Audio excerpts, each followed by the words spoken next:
Messi's face, and it says it all. I want to stand and applaud that second half performance from the French guys, but I can't. The camera's on me, so I leave it to you. This great game of football. No, fantastic game of football. Obviously pace and flair, which is what you want, what we expected France to be like. They haven't quite done it in the earlier rounds. I think Argentina played into their hands a little bit. I thought they went ultra defensive. Lionel Messi playing up front on his own, and we know that he's not a centre forward. At times, counted 2 or 3 times in the first half, he's come and took the ball off the central defenders when he's supposed to be a number 9. I can see why they did it. They tried to pack their midfield, but I think France were always too strong for them. They had far too much pace, and the ageing, oldish back four of Argentina couldn't handle it. Yes, Ashley will break it down in much more detail further on in the show. But Eugeneson, you look at young players like Mbappe. You want them to succeed because he's come into the World Cup with a reputation. Today, after this match, he sealed his superstar status. Indeed, he's been very confident. Like coach said earlier today, his pace is unbelievable, and the Argentine defense couldn't cope with him. And his composure to score these 2 goals have been brilliant. Yes, I like the way you say coach to him. You can't shake off that bond, can you? But just talking about this French performance, as Ashley was saying, we hadn't seen much of them in the first phase of the tournament. But this is the business end. This is when you want teams to really notch it up a gear, and they did it. They just went straight from 2nd gear to 5th, perhaps. This is where you actually want the teams to pick up, rather than teams picking up too early.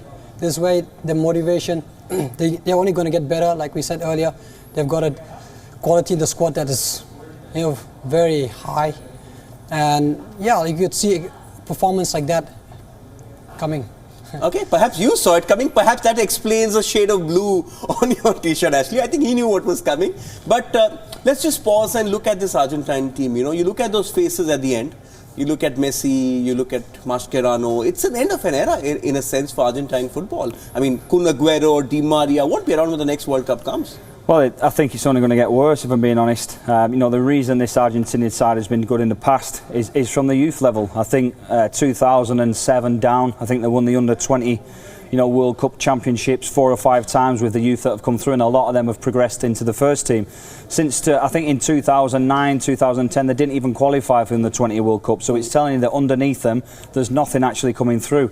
So I think it's only going to get worse. The players have got older, and they're not replacing with any quality. So for me, it's going to be a tough road for Argentinians, and they're going to have to go back to the drawing board and do like what you see the Germans do. Yes, the Germans didn't have a good World Cup, but they won the Confederations Cup with an under-21 side, and they have people coming through the side like we've seen in this World Cup. So for me, Argentina have got a long road back to be where they was. Yes, Germany also reached the Olympic final in 2016 with a pretty young squad. But Lionel Messi, we saw him at the end, disappointed, perhaps thinking, should he announce it now? Should he announce it later? Perhaps wait for this to sink in. But where was he in this game? Ashley mentioned he was playing, as more of a false 9 alone up top. But where was he? Apart from that one cutback in the second half, that his shot took a deflection of Mercado and went in. You contrast this to the last game when he was pumped up. He wanted his team over the line to get them through that phase. Didn't see much of him. Went missing. Argentina were outplayed in midfield, so the supply to Messi were being cut off. So, like coach said, that he's playing up top, and if you can't get the supply, then it's no point. So normally he fades away and he's not in the game. 1-1 at half-time, and you think Argentina perhaps will make a battle of it. They start the second half with that goal, go 2-1 up, and then it just goes. Just goes. Was it down to tactics? How were the French overpowering them in midfield? Perhaps you could show us. Well, I think the first goal that Argentina scored was against the run of play anyway, to be quite honest. France went to sleep. I think at times it was almost too easy for France. It actually came from a throw-in. France was the 4-2-3-1. And Argentina, we say a 4-4-2, but it wasn't. They had Mascherano sat at the bottom, who was given the protection, and they had Messi up front on his own. The reason why Mascherano was there, he was there to look after Griezmann. Griezmann's the one that plays in that hole, if you like. So Mascherano was there to try and do a job on Griezmann, and you have to say at times that worked. It stopped them. Griezmann's normally in this kind of position. So that was the reason. They were really worried about Argentina about getting outnumbered in this position. Obviously, you've got Pogba, you've got Kante, and you've got Griezmann. So they wanted to make it a 3v3 in this area, and that's what they did. which was fine. It nullified them a little bit, but what it didn't do is give them absolutely anything going forward. We see Lionel Messi obviously up front. He was in this kind of position, and at times he was playing against 4 defenders. And the longer the game went on, the more Lionel Messi came deeper and deeper.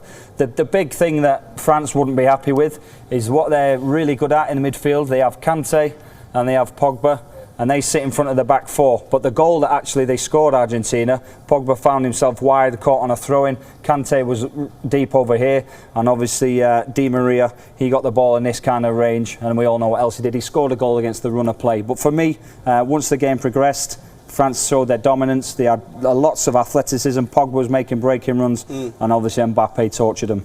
And also, you know, when you head into a World Cup, people talk about age. The age factor perhaps showed itself in this game, because France, one of the youngest teams out there, and the pace of Mbappe was something. The tired legs in the Argentinian back 4, and perhaps right up here, they just could not cope with him. Yeah, with age, you normally get better when it comes to where you read the game and tactically.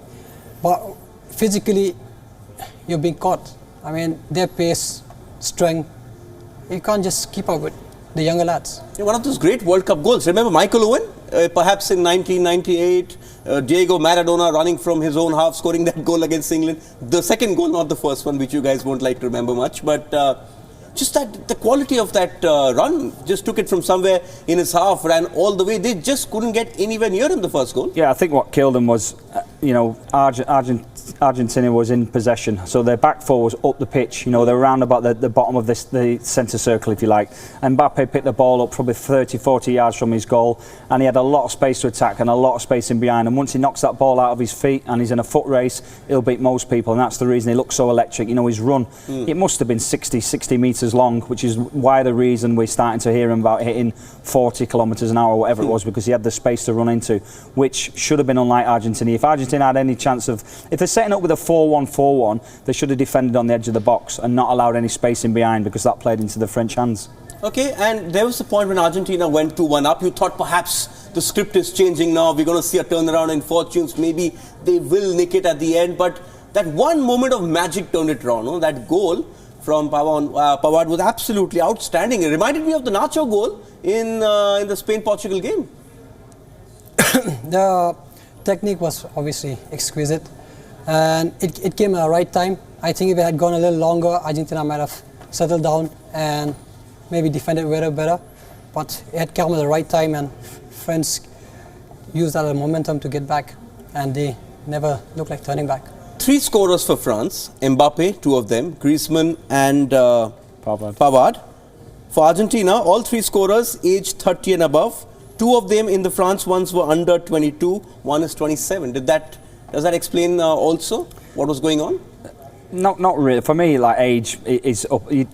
No matter how old you are, you have to play to your strength. So if you're 32, 33, whatever you want, and you're playing up high, and you've got someone like Mbappe running at you, you're going to be in trouble regardless. Even Pogba breaking from midfield gave him a hard time. But couldn't they see that coming? Well, they should have done, but they didn't set up for that. We obviously know the coach, Sam Powell, likes high press. To have high press, you have to push your back 4 up. But the system they set up isn't a high press system, because it's a defensive one, a 4-1-4-1. So it was kind of mixed ethics, if you like, mixed conditions. I'm not sure why they did it. Messi up front on his own, meaning we're going to be compact. If you're going to be compact, you want to be nice and deep if you're playing against a fast line, which they weren't. So it was a little bit strange for me, the way that they set up. You know, you're better off, if you're going to play a high line, you're better off setting up maybe as a 4-3-3 and trying to press in the opposition's half, which they didn't do. They allowed them to have it at the back, France. They allowed them to have steady build-up, but then he also allowed them space in behind where they could hit him on a counter-attack. So it was a really strange way to set your team up.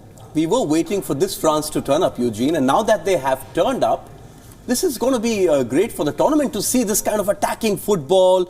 They waited for the moments, but when they got those moments, they really went for it. This is perhaps counter-attacking football at its best we've seen.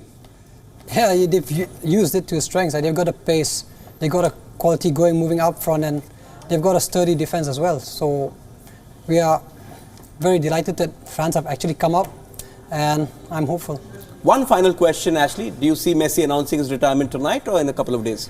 I think you don't Messi, see him going on to the next No, World Cup. I think we've heard that Mascherano's just announced his retirement. Yeah. I'm not sure if that's 100% correct. I've heard it is. Messi, I think, is a little bit wiser. You know, why announce it now? Make it all about you. I think he'll just let the dust settle. I don't think you'll see him again. But why announce it and make the tournament about you? I think he'll be upset enough just to go home. You know, do his grieving, just get over it without adding extra publicity to him. Why announce it now and then all of a sudden the cameras will be chasing him? What's this?